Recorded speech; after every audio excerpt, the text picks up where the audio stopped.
Hi, this is Zibby Owens, and you're listening to the award-winning podcast, Moms Don't Have Time to Read Books. And speaking of books, I have two of my own books coming out this spring and summer.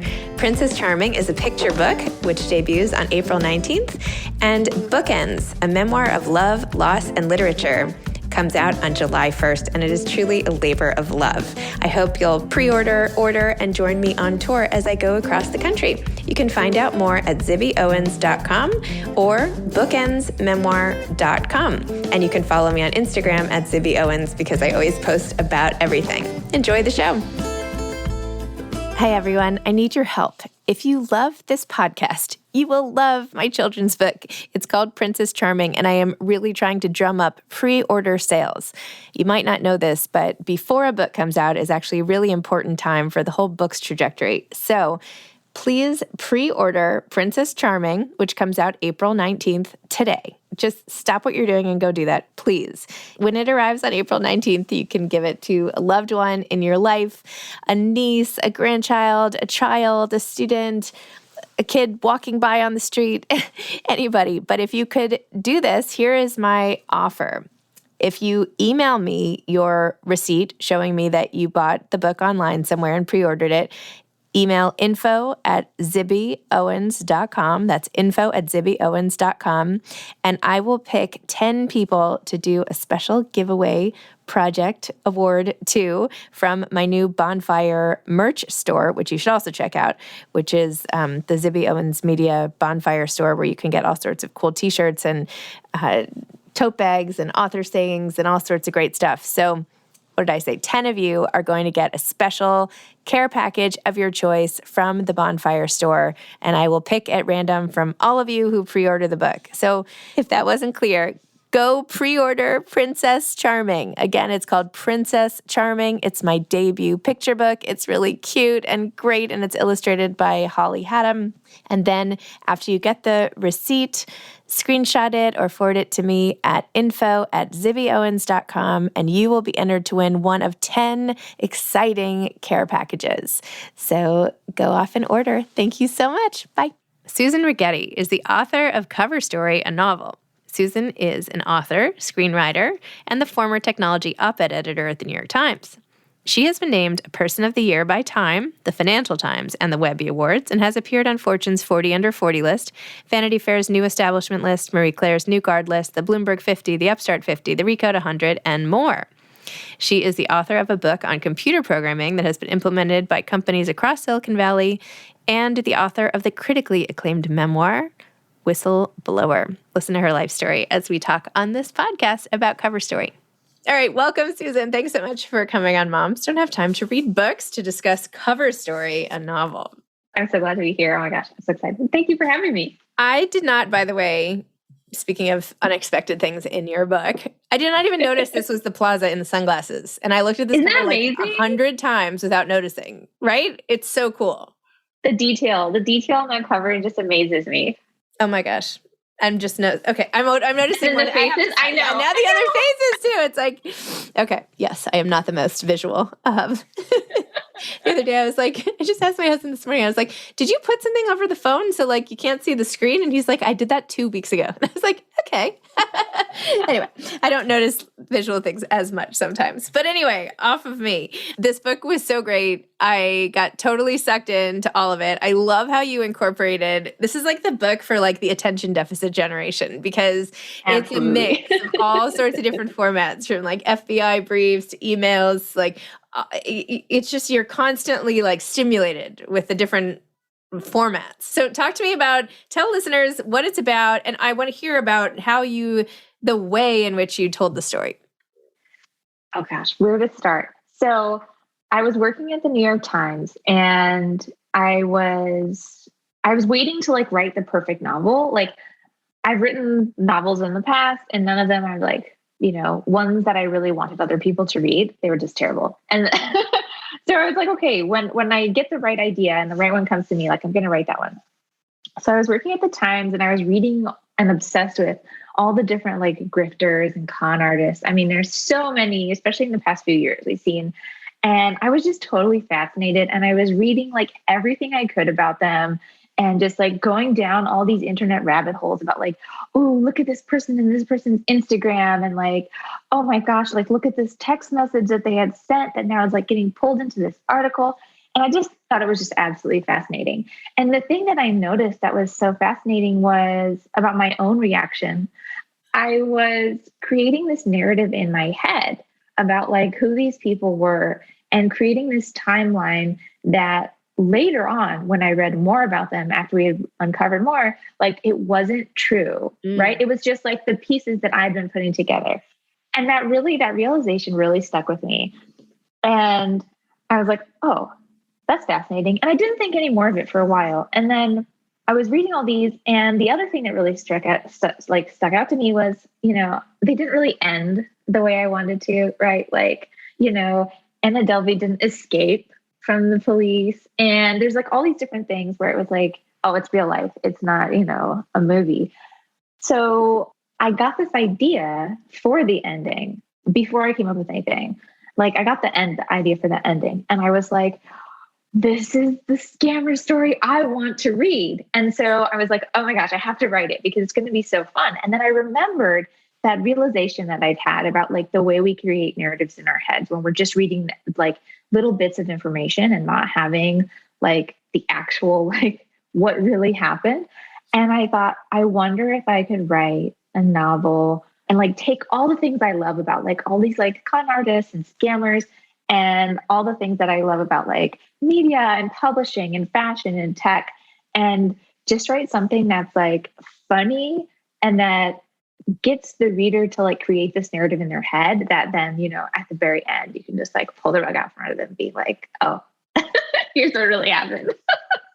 Yeah. And that was my goal. It's so tricky because I was like, I have to be so careful to like make it work exactly right. It worked perfectly. Oh my God, I'm so glad. I don't even want to share my emotions because I don't want to like give anything away at any point. But as it's so tricky, right? Amazing. I interned at Vanity Fair when I was in college. So I feel like I totally related to this, being in the closet, in like the fashion closet or the beauty closet, not knowing what I was doing. Obviously your character's at Elle and not at Vanity Fair, but whatever, same general thing. It's the same experience. Yeah. I didn't intern, but I talked to a lot of people who had either interned or worked with interns at various magazines. And like the stories are pretty much like there's some people have like amazing experiences and it's all glorious and wonderful. And then there are a lot of people that are just kind of like, well, here's what really happened. And I just found that totally fascinating because I don't know, it's just so human, right? Where like you can imagine like getting, what you think is the job of your dreams. And then you show up and you're like, oh, actually, yeah, this is pretty intense. Spent a lot of time, and I have no interest in fashion, which anyone can tell by looking at me, basically. But I was in the fashion department. No, but like, I dress nicely. Like I'm put together, but I am not into fashion. Like I'm not cutting edge. I'm not like following a trend. Like if I just like what I wear today, I could have worn like 20 years ago. Like I'm not on trend. Unless it's so obvious. Like I was watching the Grammys and they're like doing nominations for the best new artist. And they're like, this is who your mom's going to be listening to in 5 years. And I'm like, yes, that is totally me, like with fashion. But anyway, I worked in the fashion department. I had to put all this, you probably don't even, you're like so much younger, but there used to be little slides of everything, like not there. And I had to put them in slide protectors where there were like 12 in a row. No. And like took so long. It was crazy. Anyway. Oh my God. But I mean, there were some interesting parts, but you nailed it. You nailed the whole thing. Oh, I love that. That makes me so happy. Yeah. There's always that tricky part of like when you're writing about something you don't know and you're doing a bunch of research, you're just like, is this going to resonate? So I'm glad that I want to hear about your research at the Plaza. Did you have to do some really, tough work by, checking out rooms at the Plaza? I feel so sorry for you. Oh my God. I have to tell you the craziest thing. Okay. So I wrote this book like a few months, like the fall. It was like the fall before COVID hit. And I had said it in the next year, said it in 2020 and 2021. And then when the pandemic hit, I was like, oh my God, like I can't keep this the same at all. And I kind of just was like, okay, I can't write this book. I don't know what I'm going to do. And I read, no, don't throw it away. It's too much fun. And so I went back and rewrote it so that it happened in like a few years earlier.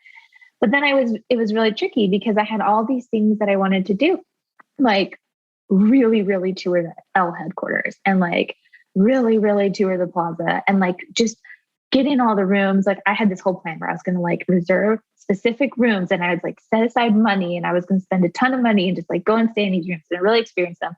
And none of that happened. And I was like, oh my God, what am I going to do? So I talked to a whole bunch of people and read a whole bunch of like hunted down pictures of the L headquarters so I could like get an idea for like what it was like. And so once I got that locked in, I was like, okay, now I have to get the plaza locked in. So I watched a million videos, I read a million books, and then there are these like 3D virtual tours of the hotel rooms on the website. And I spent so much time in there until I knew like every doorknob, every electrical outlet, everything, and like just like burning them into my mind until I knew literally everything.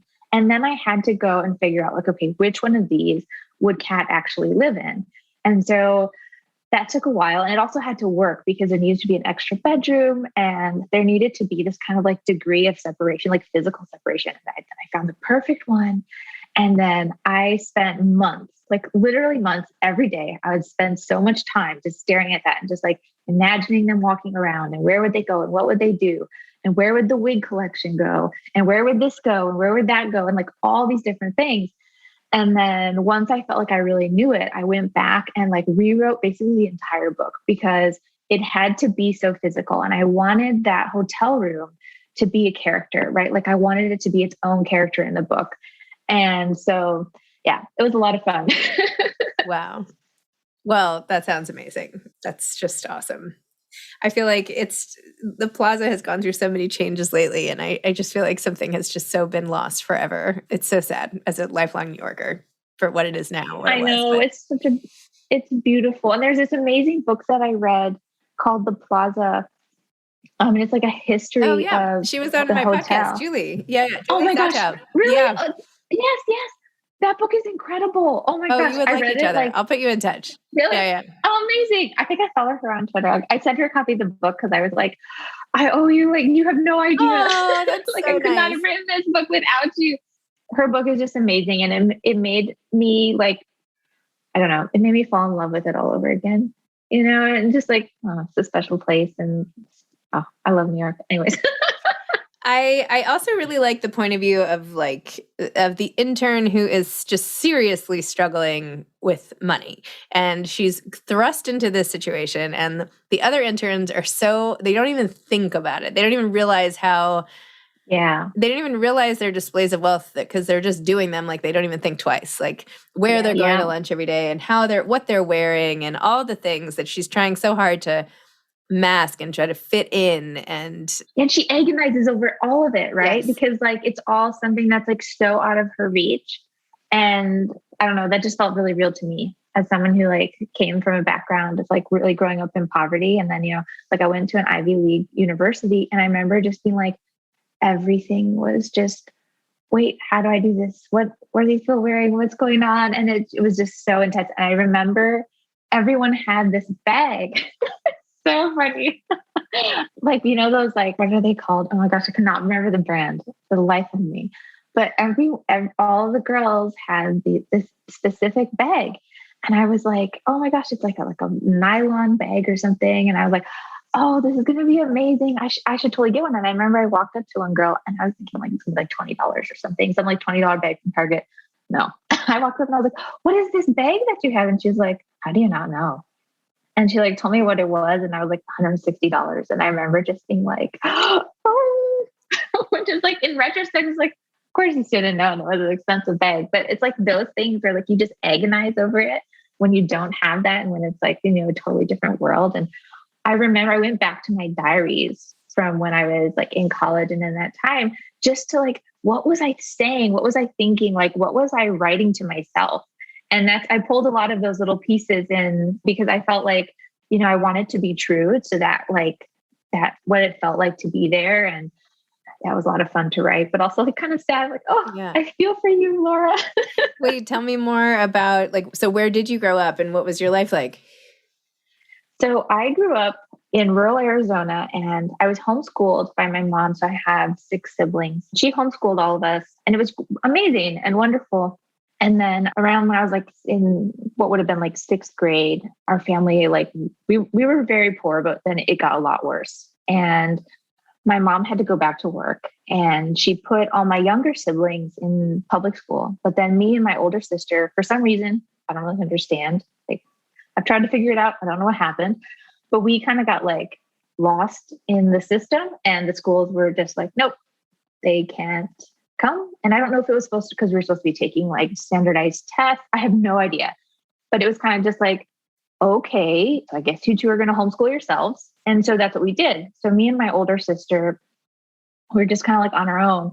And what I ended up doing was working during the day. I worked as a stable hand. I worked at this place where it was like it was called the Spider Farm, where they'd like breed like black widow spiders and like take their venom out and send them to researchers. It's quite an adventure. Worked as a nanny. And then at night I would come home and I would just like teach myself things. So I would like, try to teach myself math, English, basically anything that I could. And I had this realization that like, oh my God, like what is my life going to be? Because I have no formal education. Like, I don't know what I'm going to do. I'm going to be like in poverty forever. And then I got even more scared because I looked at the girls my age and girls who were a little bit older than I was, who were in my community. And like, even the ones who went to school, like they had such a hard time getting jobs. They couldn't get into colleges. Like it was just so tough. And I was like, I'm going to live in a small town in a trailer park for the rest of my life. And I felt like I was capable of doing big things. But I didn't know what I was going to do. And so I was like, okay, I am going to get into college. That's going to be like my step one. I'm going to focus on that. So I would call up all these colleges and I would say like I literally like picked up the phone and called Harvard. And I was like, hello, I want to go to Harvard. How would I get into Harvard? And I don't think they understood what I was asking, but I was literally just like, okay, what does a high school student need to do? Like, what do they need to know about math? What do they need to know about science? It's like, they would send over all these like, students need to have this kind of like an SAT score or an ACT score and like this many recommendations and like this many years of English and all that. And then so I took this list that I got from talking to all these colleges and then called a bunch of high schools. And I would literally just like, what are the textbooks that you use? Like what are your like English textbooks for like 9th grade, 10th grade, 11th grade, 12th grade? Like literally went to that level because that was all I knew. That was like, I'm just going to try to do what everyone else does and see if I can get there. And then I had to take, standardized tests. And I had no idea that like people like prepare for these things. I thought you're just supposed to like show up. So I showed up and it was a disaster. I thought it was at least, but I was really lucky and amazingly, I walked away with a really high ACT score. I don't remember what it was, but it was like one of those like really high ones. And it was high enough that I got a full scholarship to Arizona State University. Oh my gosh. They literally didn't take into account like anything else. It was just like the ACT score because my ACT score was so high. And it was just dream come true. Amazing. I was just blown away. And so I ended up going there and I loved it. It was wonderful. But I originally went there to study philosophy and I had been reading all this, like all the philosophy stuff on my own. And so when I got there, it was like kind of just reviewing everything I knew. So I started taking graduate classes in philosophy and I wanted kind of more of a challenge. And then I took this amazing astronomy class, fell in love with physics. Then Arizona State said, you can't study physics because you have to have all these prerequisites for a physics major. And I didn't have them. So I decided, well, maybe if I transfer to another school, then that has a different policy. Like maybe they'll let me study physics. So I again picked up my phone, called a bunch of schools. Hey, if I got in, would you let me study physics? Would you let me study physics? And University of Pennsylvania was one of the ones that said yes. And so I transferred there, went there, studied physics, studied philosophy. And then after being there for I think they spent like 4 years there and then came out here to Silicon Valley and worked as a software engineer. And then yeah, I worked at Uber for a while. And then I was kind of infamously at this point, I was a whistleblower about the sexual harassment there. So which brings us to where I am now, because before I quit, I had this moment where I was like, everyone's telling me, and they're probably right, that like, after I blow the whistle, after I speak up about this, like no one's going to hire me as an engineer again, which ended up being true. But I was like, okay, so I'm going to have to start all over again. If I could do anything, what would I do? And I thought back to when I was a little kid, and like, I've been writing my whole life. Like I've always written like always these stories. Like I wrote all these little books when I was a kid, and they were never for anyone else. Cause I had no idea. How would you even get something to publish? I had no clue, but I just loved to write.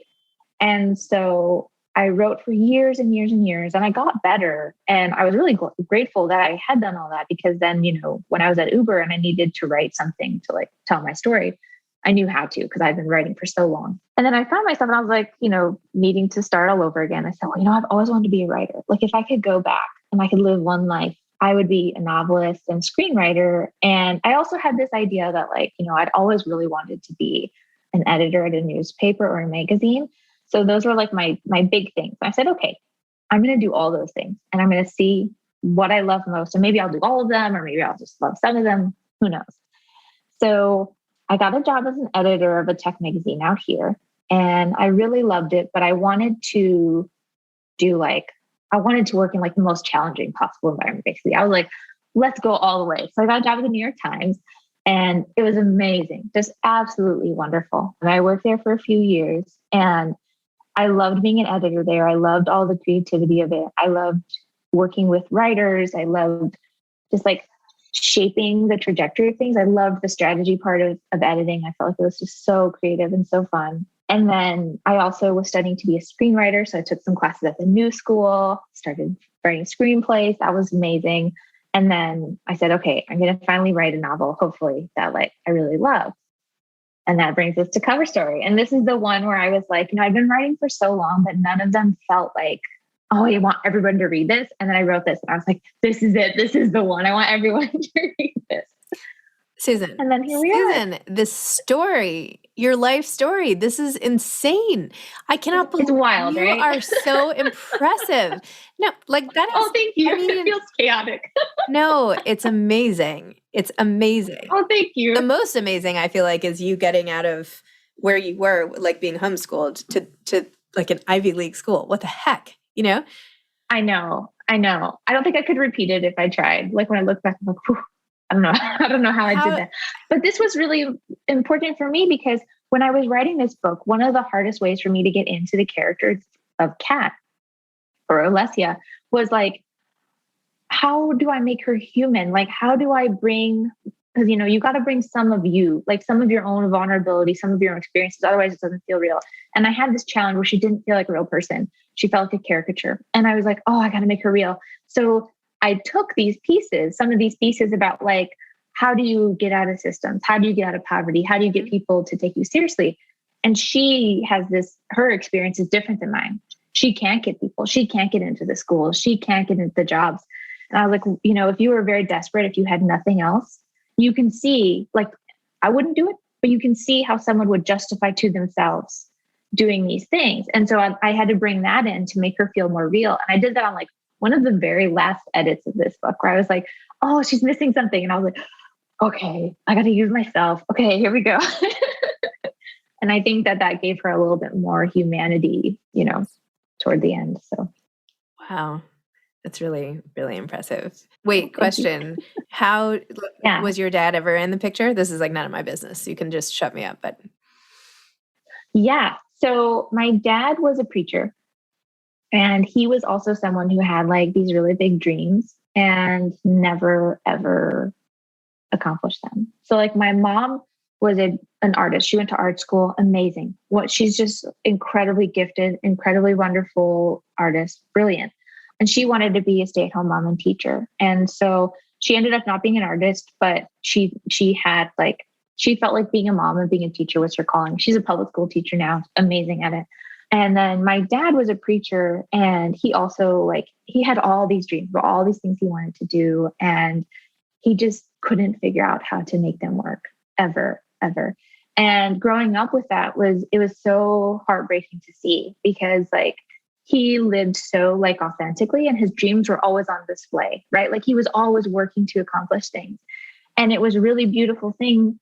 Like, even though he had a lot of pain, it was really inspiring for me because I saw like, okay, imagine if you had that drive, that passion, that belief in yourself to just keep trying. And imagine if you could break through. Imagine if you could get something done. Imagine if you could succeed. And so that was really inspiring to me growing up. It was really painful though, you know, because when you look back and I don't know, I feel really blessed to have had, you know, such an authentic, full, like big dreamer for a father. So that was really inspiring to me. Very different than the father of the con artist in the book, but that same desperation. And I mean, I have to tell you, so I started reading the book. I read the book before I researched the author. Sometimes I research the author first and then I read, but this time I just like jumped right into the book and read the whole thing. So then I flipped it over and I was like, who is this author? And then I was like, oh, this is funny. She like makes all this stuff up. It's so tongue in cheek that she must have made up this bio because it's impossible for it to have all been true. And then I had to double check it on your website. And I was like, oh my gosh, like she wasn't kidding because there's so many accolades. I just have to say, like, this is amazing. Person of the Year by Time, the Financial Times, the Webby Awards, 40 Under 40, Vanity Fair New Establishment, Marie Claire New Guard, Bloomberg 50, Upstart 50, Recode 100. I mean, you're on like every list in the world. What? It's weird. It doesn't feel real. It doesn't feel real at all. I'm just like, oh, they must have made a mistake. Oh my gosh. And then of course, whistleblower. So, wow. I mean, yeah, it's a lot, huh? It's great. So like, where are you now in your life? Where are you emotionally, physically? Like, where are you? You're still living in Silicon Valley, it sounds like. I am. Yeah. My husband, his company is out here. So we're here for, you know, for all that. And I worked at the Times for a while. And then once I started like making enough money to, you know, I was making more money than like writing like novels and stuff, more than that, than my regular job. And I was like, oh my gosh, like this is an amazing opportunity. I can just write full time, which is like, you know, honestly, like the dream. And so there was also like, they were getting ready for the election and all the coverage went to like the election and pandemic. And there was like none of the things that I really loved working on were still there. So I was like, okay, this is a good time for me to transition. And so now I just write all the time and I love it. It's amazing. I can't believe like I pinch myself all the time. Just like, this cannot be real. I can't believe it. Yeah. And I'm just always writing, trying to figure out like, you know, what's that next one that I'm like, you know, because I'm very prolific and not everything is like something that I'm like, okay, this is the next one we're going to write. So right now I'm trying to figure out, okay, what's the next novel that I really am going to want like to put in people's hands. So that's where I'm at right now and writing screenplays and just having a lot of fun. And yeah, it's great. I got 2 little kids and they're just absolutely magical. So I get to spend a lot of time with them, which is really fun. And yeah. Wow. And what's happened to your siblings? Well, they're all doing really well too. Almost all of them have gone to college, except for the littlest one who he's starting college. The 2 littlest ones actually. And they're all just, you know, they're doing really well and they're just thriving and I'm really proud of them. Wow. Well, this is like a movie in and of itself, just this little piece of story.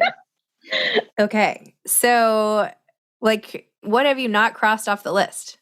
Like, what is it now? Like, clearly you keep setting your mind to things and you're like, I'm going to do this. Boom. I'm going to do this about now. Is it writing a screenplay? I have a whole list. Actually, I'm going to show you something funny that I've never shown anybody else. I have this list, this book, literally a book it says my goals and dreams. There are 180 things I have not accomplished yet that I want to accomplish. And it's like the most random stuff. So this is what I'm just working through right now. I love that so much. I can't even tell you. Read me a couple. Just like pick a couple. It's like so random. Okay. One is visit Antarctica. Mm-hmm. I've got learn basic fencing. So I'm actually taking fencing lessons right now because I want to cross it off the list. Write a middle grade novel. Mm-hmm. What else is on here? Oh, I really want to read War and Peace in Russian. I really want to read Plato's Republic in Greek. So I have like all these like random things. And some of them I crossed off, but actually not many. Oh, see, I have published a novel. I've got cover story on there. Oh my gosh. This cropped it off. What else do I have? Oh, I really want to direct an episode of television, and I really want to direct a movie. So I feel like that's probably like the next like 10 to 15 years. And I want to write more novels, but that's a big thing in mine that's coming up next, I hope. So yeah, there's just like so many things. You know what? The great part, but it's amazing. The great part is you're going to do them because you put it in a book. Like that book. Like, yeah, you can't not, right? Yeah, you're gonna, and you're not gonna forget. Like, there's so many things that I say I want to do. I also at some point want to write a middle grade novel.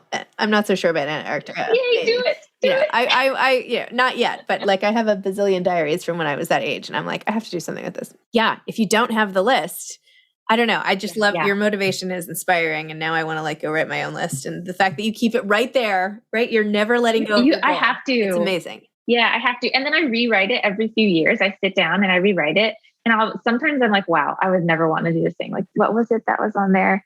I had something that was like, it was the most random, some like athletic thing. I'm not a very athletic person. And it was like something like run a 10K or something. Oh, it was run a 10K. And I was like, I'm never going to. Do you have any politics dreams, like leadership type things? No, I don't. I at one point I did want to just like, I tried to get involved in something. So like one of the things I got involved with was like legislation at the federal and state level of getting rid of forced arbitration. And then like I wrote an amicus brief for the Supreme Court. And I think that's kind of like, unless there's something that like really sticks out to me that I'm like, okay, I need to like put my name and all my energy behind this. There's just like so much. There's so much. And it's like, it's a very chaotic world. That bill just passed. The Gretchen Carlson bill. I know. Isn't that amazing? Yeah. Mostly thanks to Gretchen Carlson, who is just, oh my gosh, she's worked so hard. Like she worked harder than anyone on that stuff. She's amazing. She was on this podcast talking about it before it passed. Oh yeah. She's great. Yeah. She's really great. Yeah. That's amazing. Well, Susan, if I could like pick stocks on people, I would be picking you. I can't wait to see, like, you're going to do whatever. I hope I get to see what it is that your output is and, you know, follow along with like you're crossing off the list. You should put it on Instagram or I don't know, something like you should make it something that like people are all rooting for you and like going along with it. That could be in a book also, you know? That's a good idea. I feel like when I look at it, it's so funny because every time I look at it, I'm just like, oh my gosh, life is short and I'm never going to get to do all these things. But it's fun. It's really fun. And yeah, I do feel like life is short and I've been given a really amazing chance. And yeah, there's just so much to do. And I'm just really glad. I just can't wait for people to read the book, honestly. At this point, I'm just like, okay, what do y'all think? Like, I just want to have like a million book club things. I'm like, we can't do that, Susan. You're the author. You have to chill out. Oh my gosh, I love it. Well, I'm excited for you and I totally enjoyed it and it was so clever. And again, you know, I just didn't put all the pieces together. So it makes me so happy. You have no idea how much that means to me. I'm so excited. I'm so thankful for you for reading the book and also just like for having me on. And it's been really fun. It was fun. Thank you for chatting with me. Thank you so much. All right, bye. Thanks for listening to this episode of Moms Don't Have Time to Read Books. Don't forget to follow me on Instagram at Zibby Owens and at Moms Don't Have Time to Read Books. Also sign up for my newsletter at zibbyowens.com and sign up for my virtual book club and meet lots of authors on Zoom every other week. Thanks so much to Steve and Ryan at Texture Sound for the sound editing. And thank you to Morning Moon Productions for providing this fantastic intro and outro music.